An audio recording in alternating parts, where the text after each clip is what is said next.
तो पिछले एपिसोड में आपने देखा कि कैसे थोरफिन उस कैप्टन का सर लाता है और आस्कलड और उसकी क्रू के सारे लोग वहां से खजाना लूट के चले आते हैं।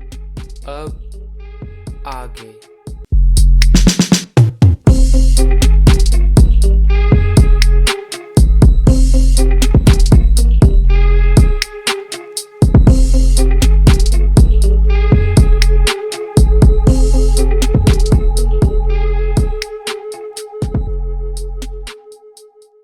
तो एपिसोड 8 की शुरुआत में आस्कलड और उसकी क्रू के लोग एक विलेज में आते हैं अपनी सर्दियां बिताने के लिए, और ये फ्यूडल लॉर्ड गोर्म का विलेज होता है। ये टाइम होता है नवंबर 1012 एडी।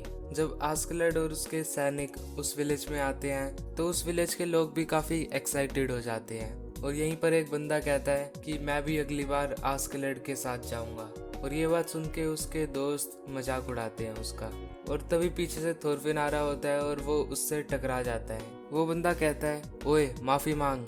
थोरफिन उसकी तरफ देखता है और वो डर जाता है। अगले सीन में आस्कलड फ्यूडल लॉर्ड गोर्म के सामने बैठा होता है और गोर्म उसे कह रहा होता है कि तुम्हारे खाने पीने का इतना खर्चा आएगा, और यही सब वो कह रहा होता है। आस्कलड उससे कहता है, चिंता मत करो, इस साल हमने बहुत ज्यादा कमाया है, मेरे आदमियों को चिकन और महंगी बियर पिलाना। गोर्म ये सुनकर खुश हो जाता है और उसके साइड में उसकी एक स्लेव होती है। वो उसे कहता है, जाओ आस्कलड के लिए एक स्पेशल बियर लेके आओ। आस्कलड कहता है, तुम पैसों से इतना प्यार क्यों करते हो? गोर्म कहता है, भाई पैसा हो तो क्या कुछ नहीं हो सकता है। और फिर वो देखता है कि उसकी स्लेव बियर लेने नहीं गई, तो वो उसे कहता है, ओए होर्डलैंड या जो भी इसका नाम है, तुम क्या कर रही हो? जाओ और बियर लेके आओ। और फिर वो वहां से चली आती है। आस्कलड कहता है, ये स्लेव होर्डलैंड नॉर्वे में किसी जगह का नाम है ना? गोर्म कहता है, हाँ, मैंने इसे हाल ही में खरीदा है। ये वहाँ के फ्यूडल लॉर्ड की बेटी थी, लेकिन इसका परिवार एक युद्ध में हार गया और बर्बाद हो गया। ये लड़की खूबसूरत है और महंगी भी है, लेकिन ये काम बहुत धीरे धीरे करती है।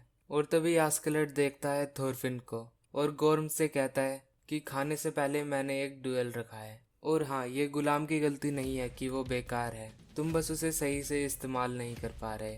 तुम किसी को भी काम के लायक बना सकते हो, उसे सही काम देकर। और फिर अगले सीन में आस्कलड और थोरफिन आमने सामने खड़े होते हैं। आस्कलड थोरफिन से बात कर रहा होता है, लेकिन तभी थोरफिन उस पर अटैक कर देता है। आस्कलड उससे बच जाता है और थोरफिन उस पर और अटैक करता है, और आस्कलड उनसे भी बचता हुआ थोरफिन को अपनी तलवार से मारता है, और थोरफिन पीछे की तरफ कूद जाता है उससे बचने के लिए। थोरफिन फिर आगे बढ़ता है और इस बार वो उसकी तलवार उसके हाथ से गिरा देता है, लेकिन फिर आस्कलड अपनी तलवार वापस उठा लेता है। कैसे, ये आपको इनकी फाइट देखकर पता चल जाएगा, और फाइट का लिंक डिस्क्रिप्शन में मिल जाएगा, तो देखना मत भूलना। और अब आस्कलड को पता चल जाता है कि शायद वो थोरफिन को ऐसे ना हरा पाए, तो फिर वो अपना दिमाग चलाता है और थोरफिन को भड़काने की कोशिश करता है ताकि वो उसे हरा पाए। आस्कलड कहता है, तुम्हारे पिता, क्या नाम था उसका? थोरफिन कहता है, थोर्स। आस्कलड कहता है, हाँ थोर्स, मुझे पता है तुम अभी बदला ले रहे हो, तो मुझे कहते हुए बुरा लग रहा है, लेकिन तुम्हें पता है मैंने बहुत से लोगों को मारा है, तो मुझे तुम्हारे पिता याद नहीं। क्या मैंने सच में उसे मारा था? क्या मैंने ही थोरिल को मारा था? ओए, तुम्हें याद है मैंने उसे कैसे मारा था? खैर, हो सकता है कि तुम गलत हो। थोरफिन कहता है, अगर तुम उनसे ईमानदारी से लड़ते तो मेरे पिताजी कभी नहीं हारते। उस लड़ाई के दौरान तुमने मुझे पकड़ लिया था। आस्कलड कहता है, अरे हाँ, याद आया, वही बेवकूफ जिसने उस बच्चे को बचाने के लिए अपनी तलवार फेंक दी थी। और फिर थोरफिन गुस्से में पागल होकर आस्कलड की तरफ बढ़ता है, और यही आस्कलड चाहता था। ये फंस गया सीएम। और इसके बाद वो थोरफिन को पटक देता है जमीन पर, और वो थोरफिन का हाथ भी तोड़ देता है, और इसी तरह थोरफिन हार जाता है। अगले सीन में आस्कलड और उसकी क्रू के लोग जश्न मना रहे होते हैं, और फिर वहां पर आस्कलड के पास वो बंदा आता है जिससे थोरफिन टकराया था, और वो आस्कलड से कहता है, आज का ड्यूएल बहुत मजेदार था, तुमने उसे पीछे फेंक दिया था, है ना? तुमने वो कैसे किया? वो काफी पास था। क्या ऐसे बच्चे को अपने साथ रखना सही है? अगर उसने तुम्हें सोते हुए मार दिया तो? आस्कलड कहता है, ऐसा नहीं होगा, वो ऐसा कुछ नहीं करेगा, वो भी एक योद्धा है, उसे ईमानदारी से जीतना पसंद है, वो अपने अतीत और अभिमान के साथ जीता है। और फिर वहीं पर होर्ड आइलैंड कुछ गलती कर देती है तो गोर्म उसे कोड़े से मार रहा होता है। वो बंदा कहता है अगर मुझे ऐसे गुलाम बन के बिना अभिमान के जीना पड़े तो इससे अच्छा तो मैं अपने आप को ही मार लूं। आस्कलड हंसने लगता है और कहता है जो बंदा पैसों का गुलाम है वो एक कोड़ा रखता है और जिस गुलाम को उसने पैसों में खरीदा है उसका मालिक होने का दिखावा करता है। उसने अभी तक खुद को नहीं जाना। हर कोई किसी न किसी चीज का गुलाम होता है। यहाँ पर आस्कलड के कहने का मतलब होता है कि गोर्म पैसों का गुलाम है और होर्ड आइलैंड गोर्म की गुलाम है। और यहीं पर मैं आपसे एक सवाल पूछता हूँ जिसका जवाब आपको कमेंट में देना है। जो 3 लोग सबसे पहले जवाब देंगे उनका कमेंट मैं अगली वीडियो में दिखाऊंगा। और क्वेश्चन ये है कि थोरफिन किसका गुलाम है। और फिर हमें दिखाया जाता है थोरफिन को और वो थोर्स की शिप पर बैठा होता है। तभी उसके सामने उसे थोर्स दिखता है और वो उसके पास आकर कहता है तुम बदला लेना चाहते हो, खैर तुम मेरे ही बेटे हो। अगर मैं कहूँ बदला मत लो तो तुम मेरी सुनोगे तो नहीं। ये एक दिक्कत है, मुझे नहीं पता मैं क्या कहूँ। शायद तुम्हें ये खुद महसूस करना चाहिए।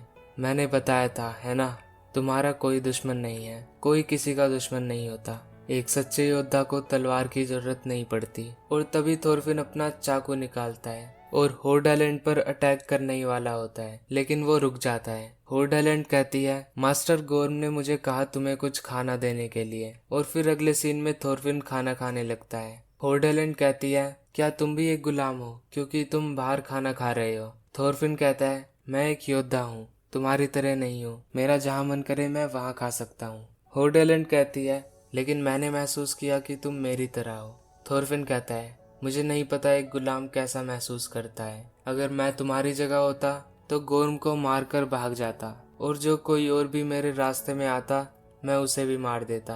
वो कहती है उन्हें मार दूं? मैंने कभी किसी को नहीं मारा। थोरफिन कहता है तो पूरी जिंदगी गुलाम बनी रहो। वो कहती है अगर मैं भाग गई, जितना दूर हो सके उतनी दूर भाग गई, अगर मैं समुद्र के दूसरी तरफ भी भाग गई तो वहाँ क्या है? ऐसा हो सकता है कि वहाँ कुछ ना हो। मैं कितनी दूर भी भाग जाऊं, सब जगह ऐसी ही है, बस युद्ध और गुलामी से भरी हुई। थोरफिन उसे वो बात कहता है जो थोर्स ने उस गुलाम से कही थी। दूर पश्चिम में समुद्र के पार वहाँ एक जगह है जिसे विनलैंड कहते हैं। वो गर्म है और उपजाऊ है। एक दूर जगह जहाँ ना युद्ध होता है ना गुलामों की बिक्री। कोई भी तुम्हें वहाँ नहीं ढूंढ पाएगा। वो कहती है क्या ऐसी जगह सच में है?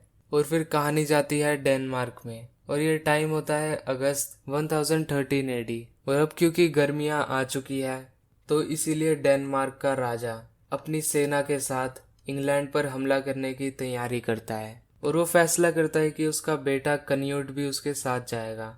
लेकिन जो कन्यूट का एक सेवक होता है वो कन्यूट के सबसे ज्यादा करीब होता है। उसका नाम होता है रैगनर। वो किंग से कन्यूट को साथ में ले जाने से मना करता है, लेकिन किंग स्वेन कहता है वो सिंहासन के लिए एक सही कैंडिडेट है। मैं उसे युद्ध के मैदान में वीरता दिखाने का मौका देना चाहता हूँ। रैगनर कहता है लेकिन उन्हें युद्ध का ज्यादा अनुभव नहीं है। स्वेन कहता है रैगनर मुझे कन्यूट की सुरक्षा की भी चिंता है। वैसे भी हम वाइकिंग्स के लीडर हैं। अगर हम वीरता नहीं दिखाते तो लोग हमारे पीछे नहीं चलते। हम कल सुबह इंग्लैंड की तरफ बढ़ेंगे। और फिर किंग स्वेन इंग्लैंड पर हमला करता है और काफ़ी सारी जगह को तबाह करके उन पर कब्जा कर लेता है। लेकिन वो लंदन में इतनी आसानी से कब्जा नहीं कर पाता क्योंकि लंदन की सेना में होता है थोरकिल।